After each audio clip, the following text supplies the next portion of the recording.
Happy Monday. How you doing? I had initially thought about talking about something different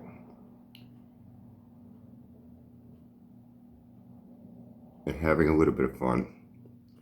However, somebody told me about this, I think last week, and I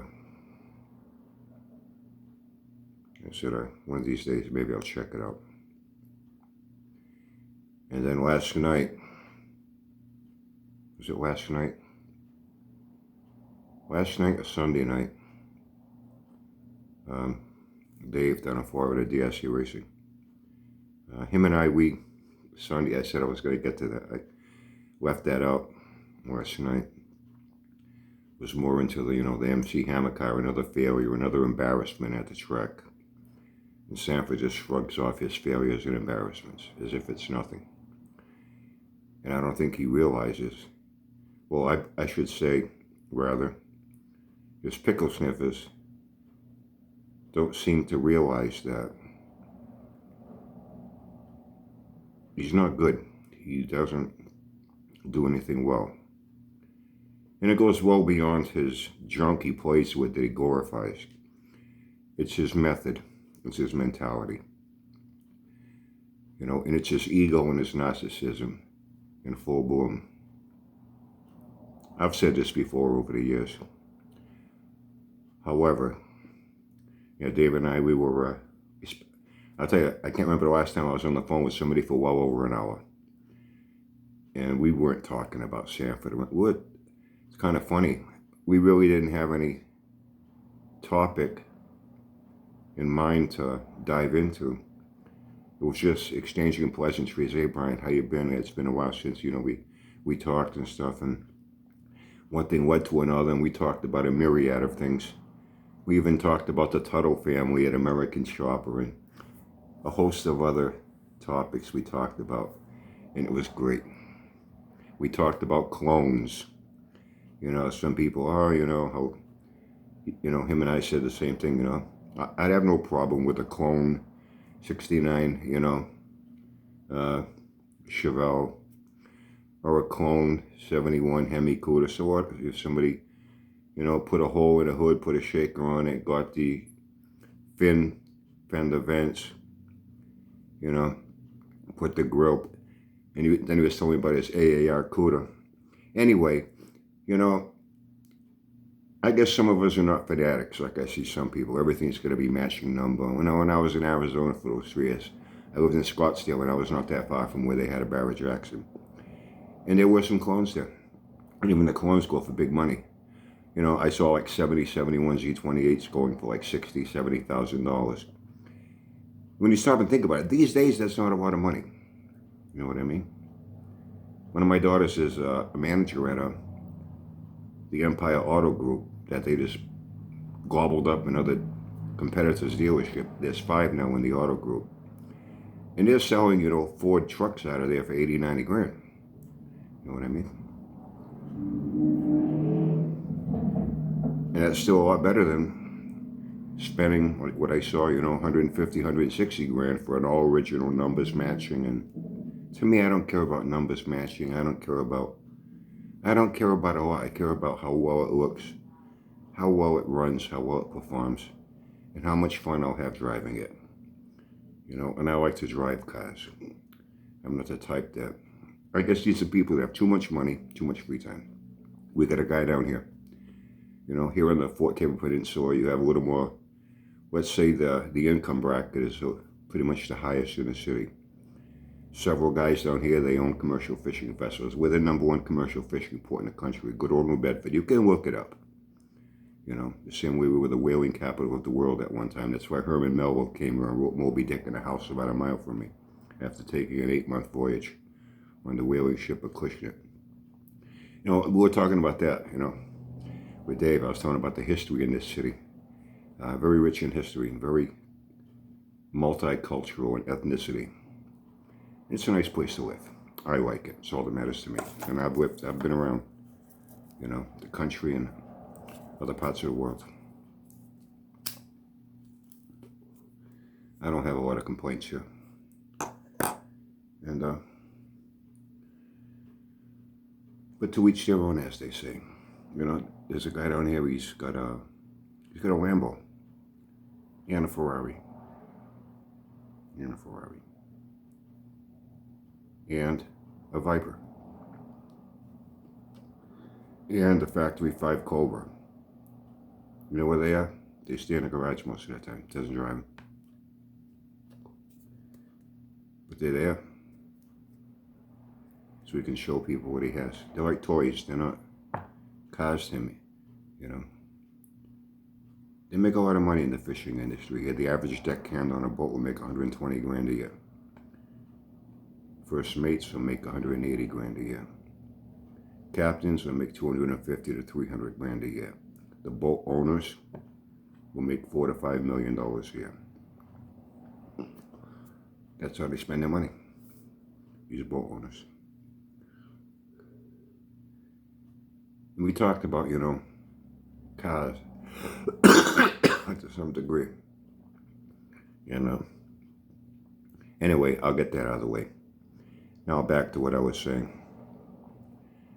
I had originally thought about talking about something else. And then he had mentioned it to me again, and then that's what triggered this. Last night he shoots me a text. Hey Brian, check this out. I said, yeah, I heard about this guy before. So when I had a little bit of free time, I watched it. Mopars are everything. I wish more people would watch this guy. And I know from what I understand, like, there are many like myself. We don't give a fuck about subs and getting monetized. We just say what we have to say because we can say it, you know. And it was strange. First time I listened to somebody and I was getting visuals. It actually took my mind to a place where I could relate to a lot of what he said based on my own personal experience. He talked about a few things. It brought me back to my industrial park street racing days. Hold on a second. I'm coming out with a little bit of a cold. I don't want to blow my nose on camera here and look like that.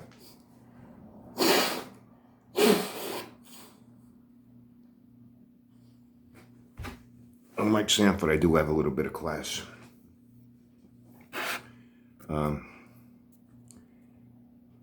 I mean, I could actually see myself back there, being involved in the things he was talking about, especially the part where, when he talked about, you know, you're younger, there's guys, they have their cars, and who you learn from. We didn't learn from the guy that every weekend or every night he was down Industrial Park with his car ran like shit, and all he did was offer up excuses. We didn't want to know what he was doing because we saw what he was doing obviously was not working. His car never ran right. He always had an excuse. And everything he said he was going to do that he did, it made the car worse, not better. And then he just offered up more excuses again. We wanted to get to know and listen to and ask questions to the people that they had the quicker cars. They didn't have to make excuses. When they said, yeah, I was going to do something, yeah, I'm thinking about, you know, swapping out my cam. I want to go with a little more duration. And then, you know, we wouldn't see him for, you know, a couple of weeks. And then when he showed up, the car would sound a little bit different. It ran a little bit different, and it ran better. You know, I learned a lot of things from the Tasker family growing up due to my uncle's relationship with Bobby's old man from the time I was like 7 years old. I learned a lot from their crews at the race shop that were prepping their stalker, super stalker, pro stalker. By the alcohol days already, and then before Bobby got into nitro, at that point already I wasn't, you know, going around there, but I'd still stay in touch once in a while. I'd stop up once in a while, hey Bobby, how you doing? And I still call him the Rugrat. I've talked about this in the past. You know, there were guys around that their cars progressively got better and better and better. I wouldn't see them for a few months. And then when I would see them, the cars ran better. And the ones that didn't run better, they were still running just as good as they were before. They were not running worse because they decided they wanted to tinker with it. Sanford likes to tinker with things. He tinkers. let's try this, let's try that. That's fine if you want to do that on your own, for your own personal use. When you want to be on a channel on here, you're promoting yourself as wanting to teach people how to do things. There are a lot of sayings that are so true. Do as I say, not as I do. Because if you do as I do, things aren't going to work out too well. And that's a classic, Sanford's a perfect classic example of that. The guy talked about if, I think I had mentioned one time, you want to learn how to play the piano. There's 2 piano instructors side by side on a street. You walk into the first one, the guy's there, he's got a nice Baldwin piano. Yeah, I want piano lessons, You kind of want to see how well the guy can play. You can kind of feel, you want to make sure this guy's good enough to be able to teach you.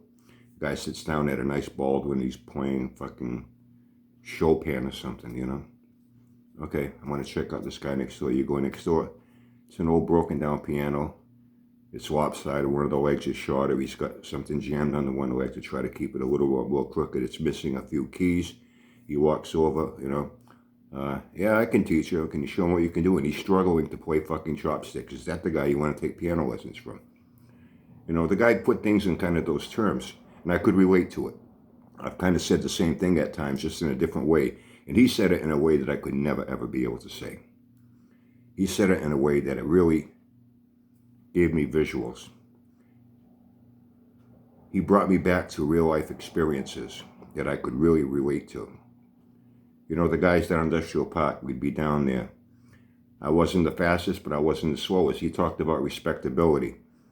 I had a respectable car. A lot of people had respectable cars. And even if we'd lose a race by a fender or a door handle, we weren't laughed at. We did not get laughed at. And we helped each other out.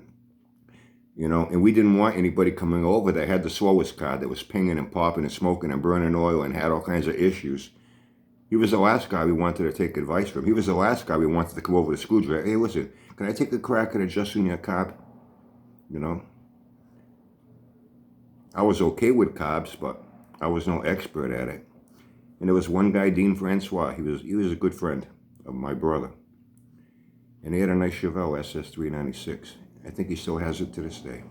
It's gone through an evolution of change. Now it's a Pro Streeter. And he had a reputation of being good at just tuning carbs, playing with those. He had a reputation. And I was having a little problem with my car. I had just bought a Dominator. And I was having a little issue with it. And they were hanging out at Palace Pizza. There were a few places we'd hang out, and we'd eat food. They didn't mind, the guys with their cars hanging out there. And it attracted attention, especially, on a Sunday afternoon. Cars would come by. Look at those hot rods over there. Look at that Corvette. Look at that Z28. Look at that Trans Am. Look at that GTO. Look at that GTX. People would stop in, and while they were there, they'd buy a pizza, buy a sub. And the owners kind of liked all of us in the car community. And I'm going by one day. Hey, Brian, I pull in. We're talking. And Dean pulled in. Hey, Dean, do me a favor. You check this out for me. What is it? He says, come on. I hand the keys. Come on, let's go for a ride. I says, this thing is getting kind of flat on me. There was like a dead spot in it. I spent all this money on this carburetor, and it was brand new. He says, did I get a bad carburetor? He says, no. This thing needs to be leaned out, I said, yeah. He says, here, you have any tools? I said, no, I never carry tools. And we're going to screwdriver, asking around. That was the one thing. We didn't carry, maybe we should have at times, but a few guys did. I did one time, and I never did it again. On my first Pontiac, I had a toolbox in the trunk. It was kind of heavy, I think. And a lot of times in industrial, we'd be street racing. We'd take our toolbox out. We'd take our spare tires out. Yeah, we try to save a little bit of weight. Taking the jack out, put it on the fucking ground. And one time I had my toolbox, and I did something. I was fucking around. I went and do a fucking donut. Toolbox slid over, bang, hit my fender, and it fucking dented it from the inside out. I was like, motherfucker. So after that, I didn't know I carrying tools. I had like a little pouch with a, emergency kit, adjustable wrench, a pair of pliers, a Phillips head, and a straight edge, For some reason, I didn't have a screwdriver. So, hey, the screwdriver, it started up, he's got the hood open. A few of us they're coming around, they're under the hood of my car, they're looking, and Dean's there, listening. Okay, Brian, get in. Bring it up to 2,000 RPM. Then he'd do a little bit of adjustment. I'd hear it idle, raise up. I'd hear it drop down, and he's over on the other side. Anyway, he played around with it for 10 minutes. And we took it back out for a ride. It was like, wow. Wow. He had a lot of experience in it. He knew how to do things because he had done it for so long.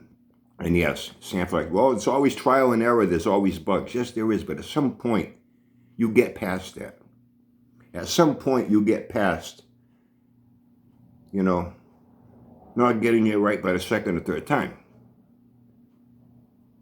But that's another excuse. It's part of the process. It's part of the process. Yes, part of the process for someone that maybe does not know what they're doing. And secondly, is working with something that is not very good to begin with. It's junk. And if you got a carburetor that's just pure fucking junk, no matter what you're doing there trying to adjust those screws in the front for your mixture, it's never going to be right. Because you're already starting off bad from the get-go with a junk carburetor, or a junk transmission, or a junk rear end, or a junk engine. There's only so much you can do. It's like that saying, you can put lipstick on a pig, but it's still a pig. This guy brought me back. This guy brought me back where what he said I had experienced. I had met the people that I learned from. I had met the people that I laughed at. I had met the people that I would go to for advice. And I had met the people that I would never want to go to for advice, And then he raised a very important point. And I actually kind of chuckled. I did a video at one time. I had to go up to far north end of the city that I don't go to very often. But at one time, it was Jimmy and Johnny Gonzaga that owned J&J Automotive. Some of you may remember this. There were quite a few speed shops. We don't have any anymore. I think there's one. It's called Grotus. Guys aren't building cars the way they used to at one time. Now, what you see around, they'll go buy a Mustang, a Camaro, a Dean. Oh, we got a ton of fucking challenges around here, And you really don't need to do much to them. You know what I mean? These are factory race cars. These are cars that are running 11s and 12s right out of the fucking showroom. You know what I mean? And even quicker. And there was Big Doug's. But J&J Automotive, Jimmy and Johnny, the two brothers, they had the quickest car. And each one had their own car. They were superstockers. By classification, they were superstockers. They were street legal. They would take them out in the street occasionally, close the headers and, put street tires on them. But these cars were mostly, when you saw them, they were sitting out in front of their race shops. Good promotion. People go by, look at that hot rod, look at that hot rod. They're going. In fact, it's kind of funny. I wasn't big on the Fast and Furious movie. I'm not big on those, tuners, those imports. But, they went to that one race shop, and the guy, kind of funny, Dom, where Dom got his parts is where they wanted to get their parts in to a big degree. That's kind of how it was. When we saw a guy that had a quick car, and he'd tell us what he did to it, and we listened to the guy. You know what I mean? We listened to the guy. Because his cars weren't pigs. They weren't a failure. He didn't make excuses. They always ran well. And over time, they got better and better and better. Not worse and worse and worse. So we'd look up to guys like that. We would take advice from guys like that. And we wanted to know where they got their stuff. Really, everything this guy said, no more positive, everything, man, could I relate to it. I had lived through these events. I had met those people. The ones you want to know, the ones you don't want to know. I'm older than this guy, and he sounded more old school than me. And, but J&J was the one. He had the quickest one of them all, and they all had their little internal, competitions, friendly competitions up at New England Dragway. And he had he idolized Bill Grumpy Jenkins. And he had a 67 Camaro. He purposely went out of his way. He took photographs of it, studied the car. He made it look identical, right down to sticker placement. Hooker headers, Excel, Champion. Same Krager SS's. Same M&H Racemaster slicks. Same everything, white with the black stripe across the nose. He had a 427 in it. On the side of the car, it said Rapid Rat. If you didn't look at the name, you'd swear it was Jenkins' Grumpy Toy. He met Jenkins one time up in New England Dragway. They were having a meet up there, and they were up there. And Jenkins saw his car. And that's why this happened. He was so proud. Jenkins saw his car on the track. They're back in the pits. Jenkins was walking up, and he almost shit a brick. Holy shit, it's Grumpy. Hey, how you doing? Nice car. And Bill was very friendly with him. He says, well, if I didn't know better, I'd swear I was looking at my car. And then Bill says, you want to bring that over to my pit? And he brought it over to Bill's pit. And Bill had him park their cars nose to nose like this with a little space. And both of them stood between the cars like this, smiling. It was a mirror image except for the names on the side of the car. And he was so proud of that picture, he had it blown up. And when you walked in his speed shot, there was that big fucking picture. He was proud of that. But he had another sign there. And the reason he did it, he was tired of having to answer questions. And he used to get frustrated at times, especially Jimmy. Johnny was a little more passive. Jimmy didn't have as much patience. He didn't want to put up with idiots. And this big sign read, how fast can you afford to go? Because that's what it comes down to. That's another thing that this guy at Will Pods or everything touched on. It's so true.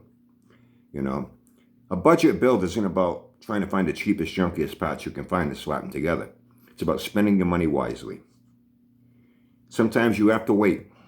Save the money to get the right part that's a good quality part. So you wait. And the reason he had that sign, and he said, man, I got guys that come in here. They want to put an engine together in a week. But they only have X amount of dollars. And they would ask me, he says, I'd actually have guys come in here and they would ask it because they wanted his advice. Because his car had a lot of success on the track. They would ask him what he had for a cam, what he had for valves, what he had for an intake, what he had for a carburetor, what kind of gear he was running, what kind of transmission he was running. You know, whether it was a close ratio, wide ratio, it was a close ratio. I always preferred close ratios myself. But anyway, they would ask his advice. He says, and they come in to ask my advice, and then they go and do something completely different. Because when I would say, well, this is what I have, you know, I have this, and that, but they don't want to spend the money. He says, I'd actually have people tell me, well, you know what? He's actually the one that got me hooked on Lunati cams. I had a crane, I had an Iski, you know, but I loved Lunati cams, never had a problem with that. I did have a crawler cam once. I had a crawler cam. I had kind of tried them all, but I like this, you know, I like Lunati. And he'd say, you know anyone that has a used one? He says, they would actually come in and ask me where they could find used parts. Like I had in my car, because it was cheaper. He says, and yes, we have cheaper products. We have a whole menu of price ranges, but it's on the quality, the specs. You know, you get what you pay for. He says, and he says, you know, I'll sell you a cheap part. But he would try to steer people to getting the good quality part. It costs more. So, you know, people tell me that I'm trying to, you know, make more money off them, he says, but, you know, many guys come in and I tell them, listen, you should get this cam. I would recommend this cam. Oh, but it costs this much. Well, you got this one here that's a lot less. I'm saying, well, how fast do you want to go with this guy? How quick do you want to be?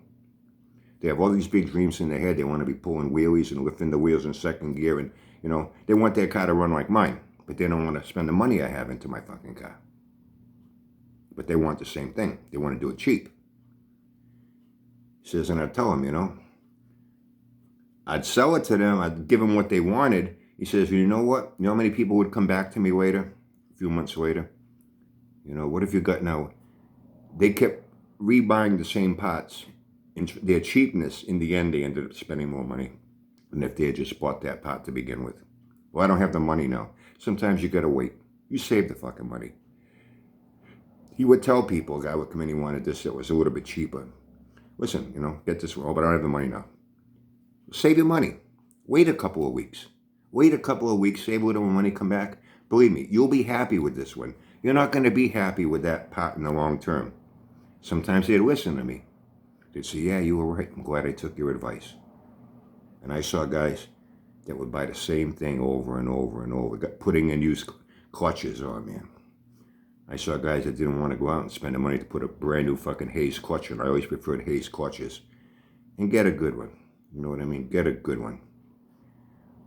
And I knew guys that were getting clutches out of junkyards. Oh yeah, they were cheap.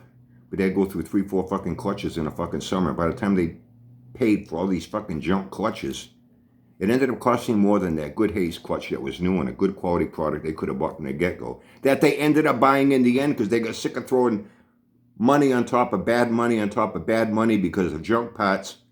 And they knew they were going to have to buy another one and probably another one. And they finally said, fuck it, I'll buy a good one. This guy touched on every topic. You know, they say you can relate to things. I can say that I lived through it. I lived through everything he spoke about. And how you learn from your mistakes. And we all make them. But we learned through them. Sanford doesn't learn from his mistakes. And the reason is, and this was the most important thing he said, and as those of you that know me, I've been saying it for a long time. You know, the guy's got an ego the size of Mount Rushmore. He's a narcissist. He thinks he knows everything. And when you think you know everything, it reminds me of another famous quote I heard many times. A man who thinks he knows everything is ignorant. And the reason is, because they think they know everything, they refuse to learn. They refuse to accept their mistakes. And they refuse to do what's necessary to learn, to correct them, and not make those mistakes again. Sanford won't take advice from anybody. Why should they? Why should he? He knows more than everybody. And look at all his cars. Look at all his problems. Look at everything about him that I know if I was a young kid and I wanted to come on here and learn how to do something, build a car, whatever, you know, if I went to him and took his advice, I'd end up with what he has. And I look at all he has, and all he has is junk. They break down, they're not fast. And I'd find myself being like him, always having to make an excuse and going out and hooking up on a streetway somewhere. I'd embarrass myself. I would only embarrass myself. And I would be one of those guys that I'd be in no position to want to go over and give someone advice on how they should tune their car and how they should do this and how they should do that. You know, I wouldn't be a guy that would be capable of doing that, but he believes he is the guy that's capable of doing that. Anyway, have I talked long enough? I had thought about something completely different I was going to talk about today, but I finally got a chance to watch that guy. And I'll tell you, you know, you talk about taking a stroll down memory lane. This guy took me down memory lane more than once in so many areas. You know, cheap becomes more expensive in the end, for one thing. And some people are qualified to teach. Others are not. You, as being a prospective student, wanting to get into something, now you got to use your fucking head. You got to determine who you think you're going to learn the best from, who to take the right advice from, who not to take advice from, and that's entirely up to every individual. If you want to think Sanford's the great I am, and he's a reincarnation, you know, of Don Garlitz, Bill Grumpy, even Bobby Tasker, it's up to you to decide. But look at the cars these guys have had. Look at their reputation. It's what it comes down to, reputation. A reputation of success. Sanford's reputation is only a reputation of one failure after another. Enjoy your day.